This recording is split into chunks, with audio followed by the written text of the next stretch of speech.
It's the first day of a new year, 2024, just to locate it in the, is it the Gregorian calendar?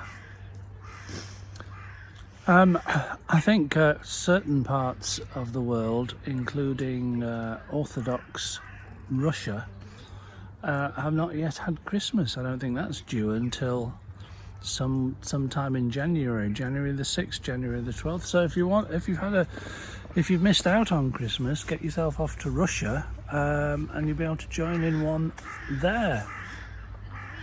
I am watching out for the white squirrel of peace for the new year. Last seen here under this very tree back in May last year. I'll show you where it appeared. It went up that tree. Yes, a white or possibly albino squirrel. Very rare. It's still the only one I've seen. We're playing a game. Well, I'm playing a game. You can join in if you want. Called Count the Squirrels. At the moment, there are 3 in plain sight, but I've already spotted 2 foraging in the undergrowth or up in the trees. This is a variation on a game I used to play when I lived on Lanzarote called Count the Lizards.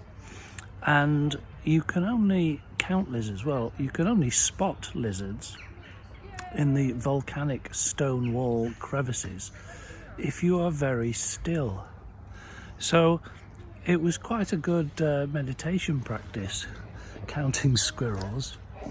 No, it's counting lizards. Technically, I think they're called geckos, and they've got these. They're well made up. They've got sort of powder puff bluish dots on them. The geckos.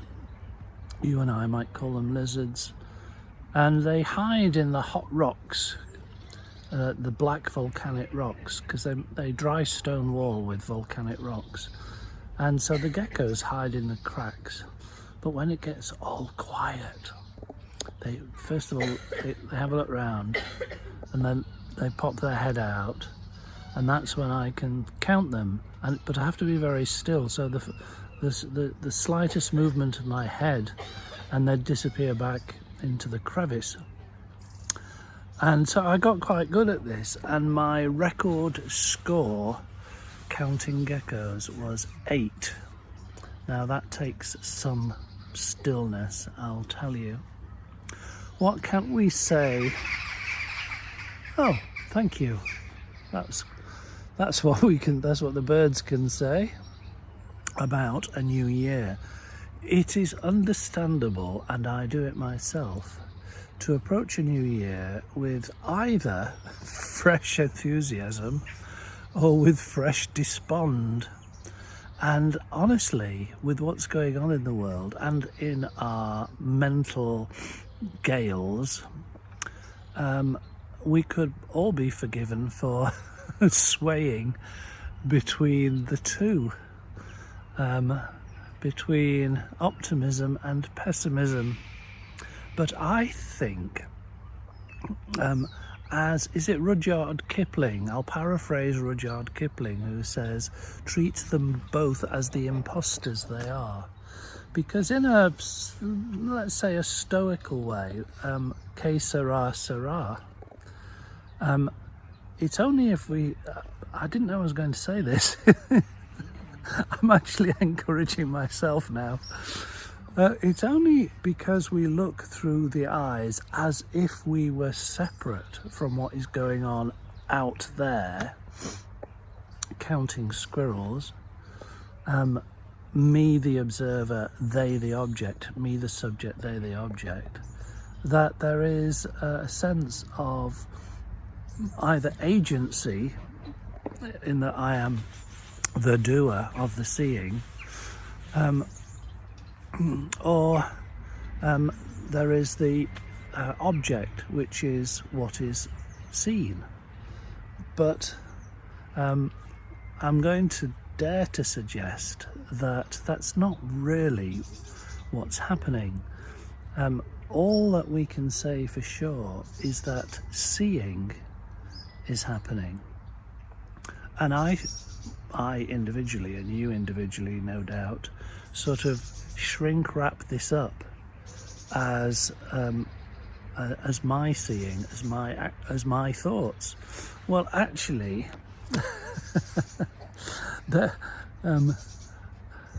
prove to me, I'll put it this way, prove to me that the thoughts that arise in your mind, which you had 2 minutes ago no conception of at all, prove to me that they are your own work and you take credit for them, as opposed to them arising in, let's call it, universal mind. That sounds a bit trippy, I know, but I think this year, 2024, is going to be the year of a paradigm shift for many of us in the way we perceive our role in life itself, whether life is done to us, which you might feel as the victim or the doer of life, or instead of that, we are being done to by life. Does that make sense? In one of my meditations on Lanzarote, I take people occasionally for walking meditations in the volcanoes. I encourage people in the meditation not so much to focus on their breath, but on being breathed, as though you are sort of the passive receiver of the breath, as indeed we are the passive receiver of consciousness, of thoughts. And as our old mate Rupert Spira likes to say, just be the knowing of it, because that's really all we can know for sure. That knowing is happening. Now, there are two new arrivals over Christmas and New Year. I'd like to say welcome to Arthur in Baku in Uzbekistan, I think it is. Welcome, Arthur. I know you're a little underweight, but you're soon going to clap it on, I'm sure. And Mummy and Daddy are very pleased to have you in this world. Take it easy, just chill, basically. Nothing to do for the first 8 years or so. Oh dear. Then you might be, if you're unlucky, sent away to school like many people who run this country. And that's where... No, I'm not going there. It's a new year. Oh dear. See how easy it is to bring into play our preconceptions, I might say, prejudices. I'm not going to go there. And my son and his wife were at a New Year's party last night, and with some friends and their young kids, and it's reaffirmed their commitment to having no kids. So, oh, and also Peter's a granddad this Christmas for the first time and is absolutely lapping it up. So you see, we all have different outlooks on this new year, and I've just said to a friend of mine in Exmouth, where I go cat sitting quite often. I'm already booked for May this year. I said, don't do the usual New Year resolution thing. I said, just be kind. So there we are. I have no other resolutions other than be kind. See you later.